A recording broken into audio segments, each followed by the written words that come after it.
Amis de la presse, bonsoir. Bienvenue au Prime Minister's Office pour nous press briefing du National Communication Committee sur le COVID-19. Comme on a observé, la situation dans le monde actuellement nous dépasse les 60 millions de cas, donc 60 millions 787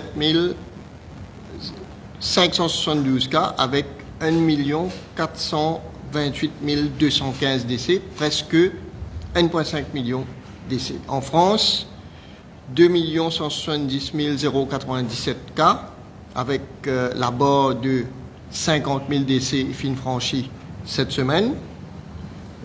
L'Angleterre, 1 557 007 cas, avec 56 533 décès. Les États-Unis, 13 139 882 cas et le nombre de décès finit augmenté aussi à 268 262. À La Réunion, à côté de chez nous, donc dans l'océan Indien, La Réunion, 7 836 cas avec 39 décès. Seychelles, 166 cas, pas de décès. Madagascar, la situation se stabilise avec 17 341 cas et 251 décès. Comores, 707 cas, 7 décès. Mayotte, 5 181 cas et 49 décès. Chez nous, à Maurice, aujourd'hui, pas de nouveaux cas. Sur la semaine écoulée, donc dernier press briefing que nous avons fait, c'était jeudi dernier, le 19. Et depuis jeudi à ce jour, nous finissons enregistré 4 nouveaux cas, tous les 4 importés. Le 23 novembre, nous avons 2 cas importés depuis dans l'Aisne. Le 24 novembre, un cas importé depuis La Réunion. Et le 25 novembre, un cas importé depuis Dubaï. Donc 4 nouveaux cas en une semaine, et qui amène nous à un total de 498 cas positifs à Maurice, avec dans ces 498 cas-là, 284 cas importés et 214 cas locaux.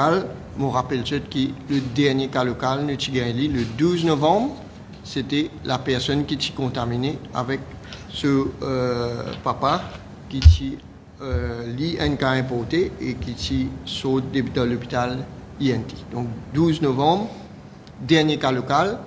Et le contact tracing pour ce cas local-là, qui est dans 39 contacts plus ou moins directs. Et ce contact tracing-là est presque terminé jusqu'à l'heure tout négatif. Il nous reste un dernier test qui nous peut attendre pour un dernier contact. Et à partir de là, nous pouvons tranquilliser. Si ce test-là négatif, bien sûr, nous restons très vigilants puisque nous avons à ce jour 46 cas actifs de COVID-19, de ces personnes qui de 20 cas importés là, 46 cas actifs, et le nombre de patients guéris à Maurice de COVID-19 est à 442. Le nombre de personnes dans l'hôtel qui nous fait une transforme en quarantaine est à 1557, et nous avons 21 l'hôtel qui peut opérer, 21 l'hôtel et centres récréatifs qui peut opérer comme quarantaine. En termes de réservation, nous arrivons à 6000 réservations environ, et qui nous fait connaître depuis le début de la phase de vol commerciaux, c'est-à-dire le 3 octobre. Et donc, nous satisfaits que le système qui nous fait mettre en place, lui permet de retourner Maurice, que ce soit les Mauriciens, les holders of resident permits ou work permits, ou alors les étrangers qui peuvent envie de faire un séjour prolongé à Maurice. Donc, le système peut fonctionner. Et comment nous promettons, nous finirons ici upload sur le site de réservation Ban Guest Houses qui est présent sur la plateforme depuis avant-hier pour le vol qui peut arriver, du 28, et pour le vol du 7, nous prenons les autres Guest Houses qui sont disponibles sur le site aussi. Ça, c'était concernant la situation au niveau de la pandémie dans le monde et à l'île Maurice. Et me dire quelques mots Je passe la parole au Dr Catherine Go qui pour cause l'état de ban patient de sa 46 cas actifs là et pour donner un détail, là, nous avons une quarantaine et surtout un cas qui particulier, fini une breach of quarantine hier et Dr Go pour élaborer un petit peu là, on pourrait prendre les autres points par la suite concernant la vaccination entre autres. Dr Go. Merci, Dr Joumaï. Alors, nos patients vont plutôt bien. Ils sont répartis maintenant, vous le savez, entre INT et Pointe-au-Piment. Et d'ailleurs, dans Pointe-au-Piment, on a fait un gros bloc où sont les personnes qui sont encore positives en PCR et un autre bloc pour les personnes qui sont négatives en PCR, puisque notre nouveau protocole indique de les garder pendant 10 jours. Et certains sont déjà négatifs, mais ils ne sont pas arrivés à 10 jours. Ça, c'est la première information. La seconde information, nous avons 2 patients qui posent encore de légers problèmes. Il y a donc cette patiente qui est là maintenant depuis pas mal de temps avec des comorbidités très sévères, et notamment des lésions pulmonaires et une pathologie chronique qui est importante et qui a entraîné à un moment la prise d'immunosuppresseurs. Donc cette patiente, elle a vraiment frôlé l'intubation, mais elle va beaucoup mieux. Elle a encore besoin d'un petit peu d'oxygène, mais on arrive maintenant à ce qu'elle respire de longs moments sans oxygène. Donc elle est tirée d'affaire, il n'y a pas de problème. Elle évolue doucement, mais elle récupère. Le second patient, c'est un monsieur qui, lui, avait eu besoin aussi un petit peu d'oxygène. Lui n'a plus besoin d'oxygène. Par contre, il a une complication qui est liée au fait qu'il est resté alité assez longtemps. Il a une phlébite, pas très grave, c'est un caillot dans une veine. Et il a le traitement qu'il faut pour ça. Voilà. Donc les autres patients vont bien. Concernant le souci qui s'est passé donc, dans notre deuxième centre de traitement, on va dire, donc dans le centre récréatif de Pointe-au-Piment. Donc il y a eu, lorsque le matin le médecin a fait sa tournée, elle a repéré des signes donc, de relations amoureuses sur une jeune femme de 23 ans. Les caméras ont été visionnées, les témoignages des voisins ont été pris et il s'avère que sur la caméra, on voit son mari, qui lui a 24 ans, rentrer dans la chambre de sa femme, très nettement, et en sortir au petit matin. Donc il se trouve que cette patiente qui est donc en centre de soins, donc c'est assez grave, il y avait des patients positifs là-bas. Par chance, elle était déjà négative la veille et le jour même, donc elle n'était plus contaminante. Cependant, bien sûr, on a fait un swab au mari qui s'est révélé négatif. En même temps, c'était un swab juste après, donc voilà, il n'y a pas trop de risques. Ce monsieur a donc pu être normalement, étant donné que sa femme n'est pas contagieuse, être traduit devant la justice. Il est passé devant le tribunal et voilà. Donc elle est encore, à cause des 10 jours, elle est encore hospitalisée donc dans le centre de Pointe-au-Piment. Et normalement, sa date de sortie, c'est demain. Et demain, on verra avec les autorités policières quel sera son sort. Ça, c'est pas à nous de décider, c'est à la police. Voilà. Ça, c'est pour les nouvelles. Voilà, merci, Dr Go. Et avant de passer à ma question, je dis un mot sur la vaccination. Comment nous tout suivre au niveau international. Finalement, beaucoup de déclarations, communiqués de presse, articles de presse, analyses sur différents vaccins qui plusieurs laboratoires pharmaceutiques proposent pour commercialiser bientôt. Et nous vous dire qu'ici, avec le représentant de l'OMS, nous travaillons en étroite collaboration. Nous pouvons suivre la situation de très près aussi. On rappelle juste qu'il y a quelque temps déjà, nous informe la population que l'État, le gouvernement, signe un accord avec l'OMS, c'est-à-dire le programme COVAX, que nous dispose de 20%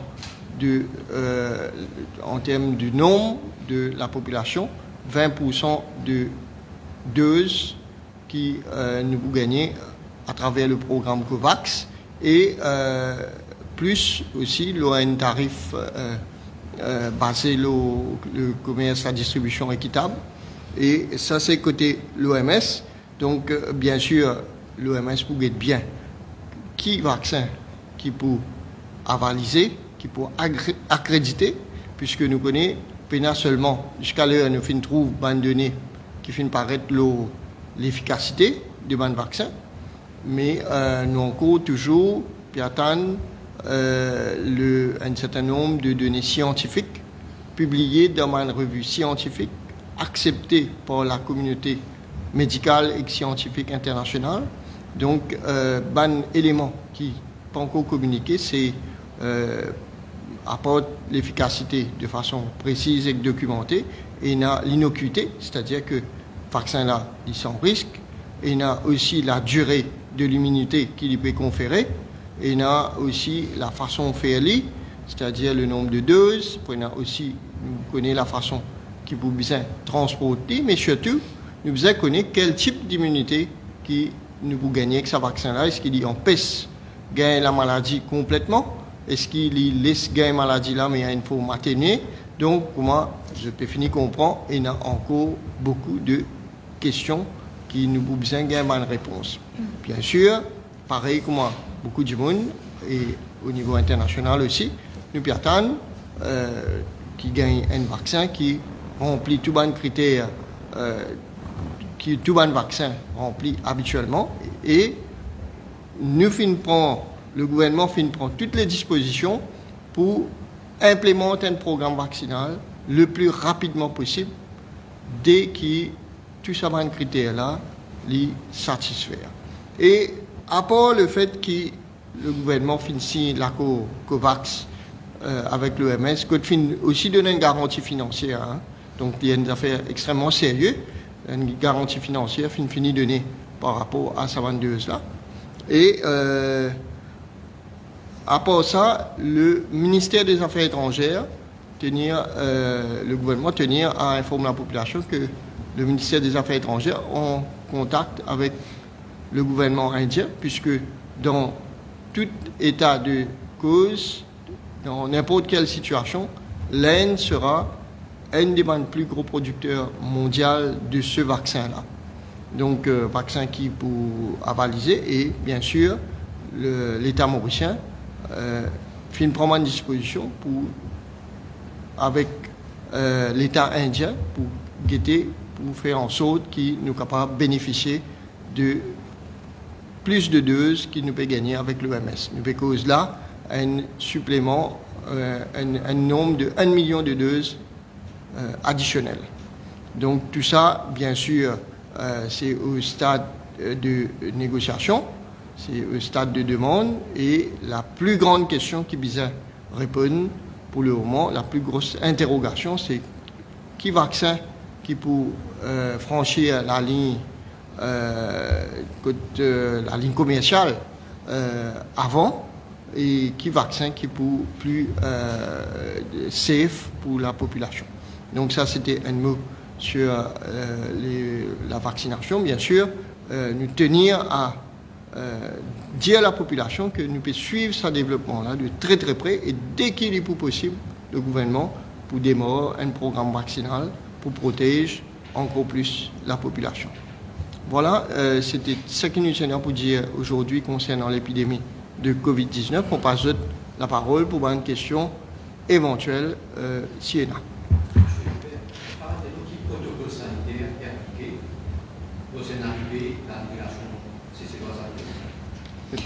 Oui, alors donc aux Seychelles, la prévalence de l'infection est très basse, puisqu'ils ont eu 166 cas et il y a actuellement seulement 4 cas actifs, mais ça ne veut pas dire que le risque est zéro.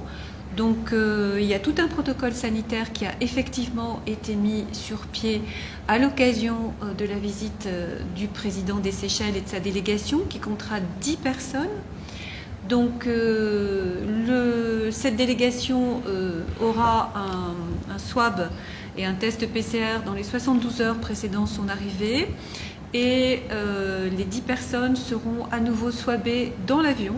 Les swabbers monteront à bord pour que ce soit plus rapide, et on pourra obtenir les résultats en 2 heures à peu près. En attendant, la délégation aura un certain nombre de cérémonies officielles à accomplir, mais pas énormément de cérémonies officielles. Et pendant ce premier jour dans l'attente des résultats et les jours suivants d'ailleurs. Bon, les consignes sont toujours les mêmes, c'est-à-dire que tout le monde doit porter des masques N95, donc la partie séchelloise, la partie mauricienne. Tout le monde doit rester à 1 mètre, 1 mètre et demi de distance.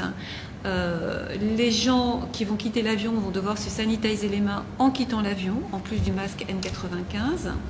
Ensuite, bien sûr, on ne se salue pas, on se fait pas on se serre pas les mains, on se fait pas d'embrassade, évidemment. S'il y a des échanges d'objets, il peut y en avoir, on se sanitise les mains des deux parties également. Et puis après, il y a des protocoles spécifiques pour, par exemple, s'il y a une réunion dans une pièce, une sorte d'amphithéâtre par exemple, ou une salle de spectacle ou quelque chose comme ça, on va respecter les distances physiques de un siège sur 2 de façon à ce que les gens soient bien éloignés. La distance est très très importante et de toute façon, il y a, je crois, 2 sites importants qui doivent être visités par la délégation. Il n'y aura aucun contact avec la population mauricienne. Les gens vont être tenus à distance au moins 3 mètres. Ça ne veut pas dire que la population ne pourra pas être à distance, mais il n'y aura aucun contact et aucune proximité, même pas à 1 mètre, 1 mètre et demi, 2 mètres. Voilà. Donc tout est prévu pour les différentes étapes. Le protocole est fait, il est transmis aux 2 parties.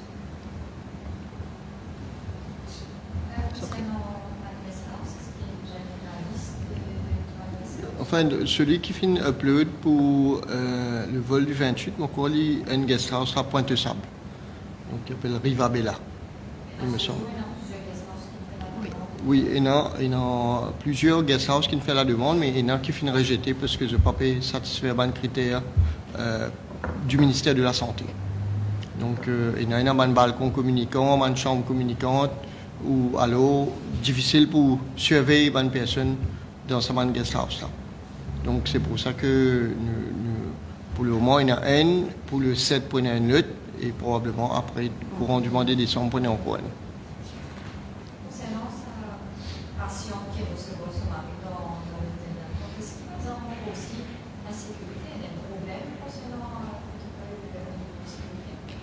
Écoutez, il y a des SMS qui sont sur la plage, qui surveillent des 2 côtés l'entrée, puisque la personne est passée par la plage. Donc, ils sont là, ils surveillent. Peut-être qu'ils avaient à ce moment-là... Vous savez, c'est pas impossible aussi. On a beau avoir quelqu'un qui garde en permanence. Ces hôtels de mer, ils ont quand même une large fonction sur le littoral. Et donc, il suffisait peut-être que le monsieur ait le dos tourné, celui qui surveillait regardait à un autre endroit. C'est possible. Le monsieur a peut-être été très malin, il a guetté et puis voilà, il est passé. Hein. Donc on ne dit pas que c'est impossible de pénétrer dans un centre de quarantaine. Par contre, ce qu'on dit, c'est que si jamais on essaye de jouer à ça, on encourt des peines de prison très importantes et aussi des amendes très importantes. Donc, et puis surtout, on est quelqu'un de totalement inconscient puisqu'on met en jeu la santé de la population mauricienne. Donc c'est aussi une question de respect de soi et de respect des autres. En l'occurrence, le monsieur, il a vraiment commis un acte grave, très grave. Parce qu'en plus, c'était même pas une quarantaine, c'était un centre de soins. Donc imaginons que sa femme ait été positive encore, vous vous rendez compte de ce que ça aurait fait. Bon, on a eu de la chance. Mais... Nous commençons à relativiser parce que nous finissons fait rapatriement de 9500 personnes qui finiraient en quarantaine et depuis la phase de vol commercial, nous presque arrivons à 6000. Donc, à dire grosso modo, nous arrivons à 15 000 personnes qui nous font une garde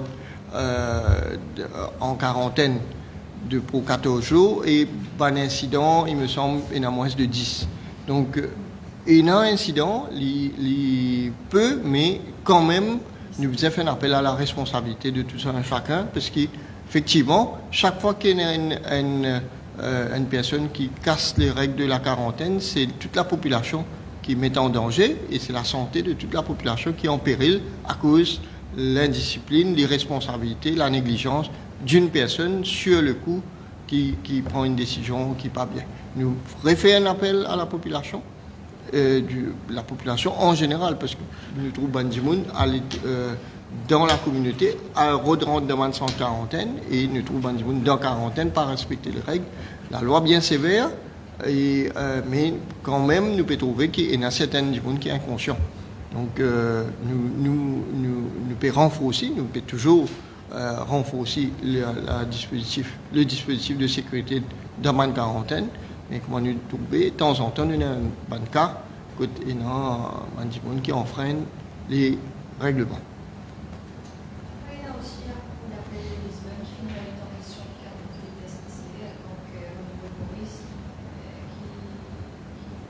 qui veut penser, voilà, et donc est-ce qu'il y a une interdiction décisive? Non, en fait,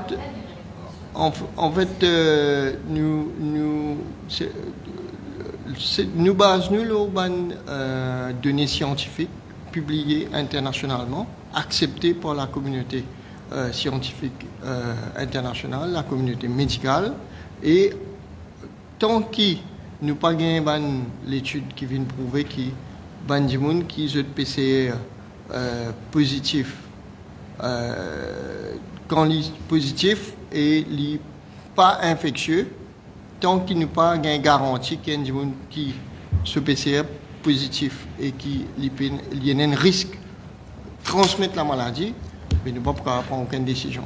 Et jusqu'à l'heure, la science ne permet de nous connaître à quel moment, explique-moi bien, à quel moment, quand nous gagnons une PCR positive en fin de maladie, à quel moment la personne n'est plus infectieuse. C'est ça le débat en fait. On peut dire qu'en fin de cours de la maladie, le PCR reste positif, mais la personne n'est plus infectieuse. Mais nous n'avons aucun moyen de connaître quand ce moment-là est arrivé, et nous finissons trouver qu'il y a des gens qui finissent négatifs même, et après finissent positiver.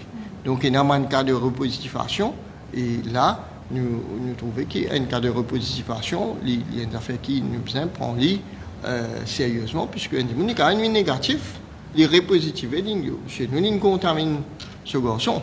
Donc nous sommes très prudents, comment nous faisons faire tout le temps, nous pas pour base nous le NPI sur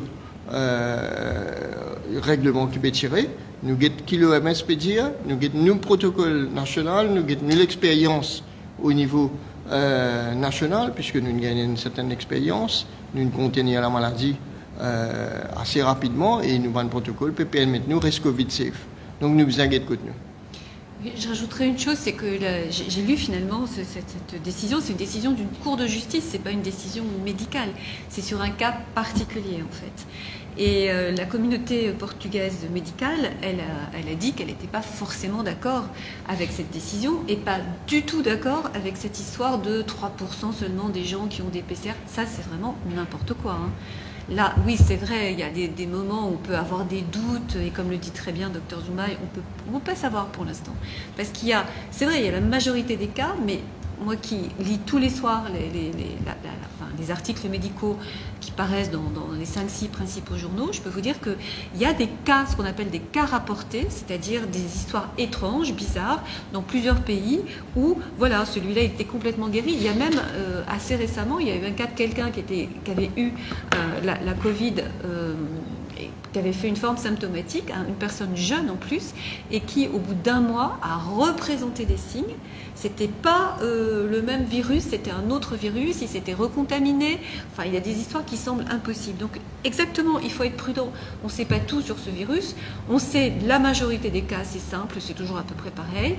Mais il y a toujours des cas atypiques, et il ne faut pas que nous, déjà, on a eu un cas atypique, donc il ne faut pas que on essaye de, enfin voilà, il faut qu'on préserve l'île Maurice, parce que notre situation est faite que nous n'avons, enfin, sauf si la dernière personne dont on attend le contact tracing était positive, admettons, mais elle est déjà négative à J0 et J7, mais il faut qu'on conserve cette situation, qu'on pourra peut-être dire après le résultat de ce cas de Covid safe. Donc c'est pas la même situation que dans des pays où il y a déjà un certain nombre de cas, c'est accepté. Vous voyez, c'est quand même très différent. Donc il faut être très très prudent. Une dernière question peut-être. Est-ce qu'il est vrai que vous pouvez dire qu'il y a 50 respirateurs achetés avec un piste qui n'a pas fonctionné, qui est défectueux, qui est un technicien qui n'est pas passé? je vais vous répondre parce que j'ai suivi cette affaire.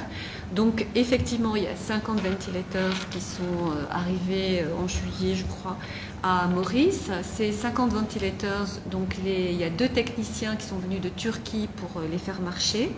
Donc, en fait, quand on fait marcher le premier ventilateur, ça prend énormément de temps. Et c'est partout pareil, c'est toujours comme ça. Et ensuite, les autres, ça va beaucoup plus vite. Donc, ils en ont monté 7, en fait, ventilateurs.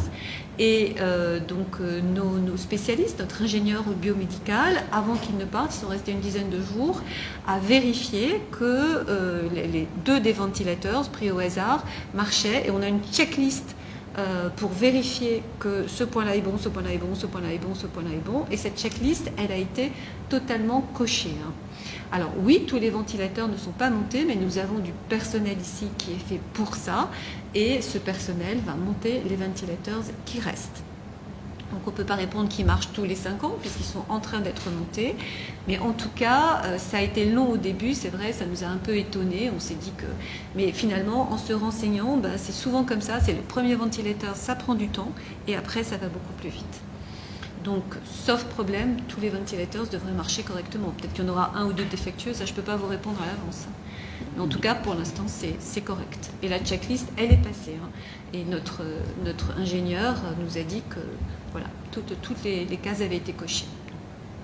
De toute façon, nous avons une garantie de 3 ans sur ces 50 ventilateurs et cette garantie-là, elle commence à partir du moment qu'il est monté, c'est-à-dire qu'il commissionne.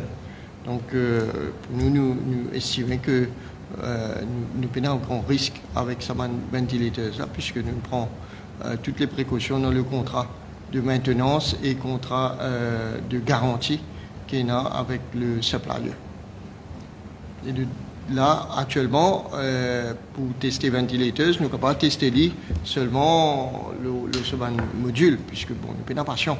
Moi, je connais, nous prenons patient intubé, ventilé pour sa pathologie-là en ce moment, et nous avons une réanimation qui travaille normalement avec notre équipement habituel. Est-ce qu'ils vont aussi travailler maintenant pour taper dans le cas D'après quoi? D'après les cas atypiques? Est-ce qu'il y a un plan pour compter les cas atypiques? Donc en fait, nous protocole, il y a un protocole qui couvre l'ensemble des cas. Et donc, d'ailleurs, nous prenons extrêmement beaucoup de précautions et qui, normalement, un cas atypique ne pas passe à travers le filet. Bon, nous finissons gagner un cas qui finit arrivé, qui finit ici, saute depuis dans l'hôpital INT en étant négatif. Et c'est pour ça que nous finalement le protocole et nous resserrons le protocole encore plus. Nous payons les patients au-delà de la négativité et nous pouvons faire confiner à la maison aussi.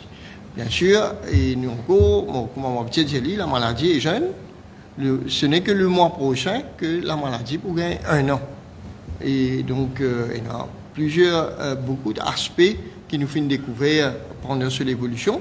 Et nous espérons qu'il nous donne encore beaucoup plus pour découvrir et que nous connaissons la maladie telle comment elle était et ne pas connaître les autres formes.